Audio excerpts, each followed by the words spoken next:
Side. One is, let's get the registration system right. We do have some concrete concerns about the way the legislation is drafted from a European perspective that we think is incompatible. But that's why it's great to be having a pre-legislative hearings, that these can be remedied hopefully in the meantime. But I would say that the important thing for the committee and for tourism and for the country is for us to sit down and have a rational discussion about what kind of short-term tourism letting market we want, and what are the positives that it can bring to rural Ireland and urban Ireland. I mean, you think about festivals, matches, games that happen in Dublin, for example. Without short-term tourism capacity, people renting out their own home, people renting out a spare room, there isn't the capacity there to deal with St. Patrick's Day, for example, or for all those big festivals. And then to start carving out, I think, the types of use cases that keep coming up. People who've been doing short-term rentals for years, self-catering in rural Ireland, how we treat rural Ireland different to rent pressure zones, and really kind of, I think, tease out what that balance is, because that's the most important discussion is what do we want the sector to look like?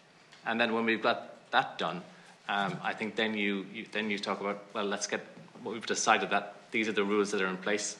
I firmly believe they should be done in a way that encourages people to participate, so that you carve out as much so that you don't have to go to the planning process as much as possible, and then once that is up and running, then you bring in your registration system and you understand then what the market is like, and if you get the data, you can see how it's going, and if there's areas that we think need to be tweaked, then the legislature and the Oireachtas can always come back in. But that would be my view, is to take a breath. Like, as Housing for All says, it's about getting the balance right between long-term tourism, long-term rent accommodation and tourism.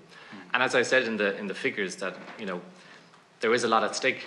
For Mayo, it's 25 million euro in guest spending, which is a lot of money in Mayo. For Kerry, it's 65 million. And there's a lot of money and a lot of jobs and a lot of livelihoods and a lot of people who depend on this income, as Moira said, for their pensions, for their income, for their retirement, and to pay for the properties that are actually there. So let's just do that bit of work first. Spend a bit of time on it, get it right, and I think that's the thing that I think is the right thing to do going forward.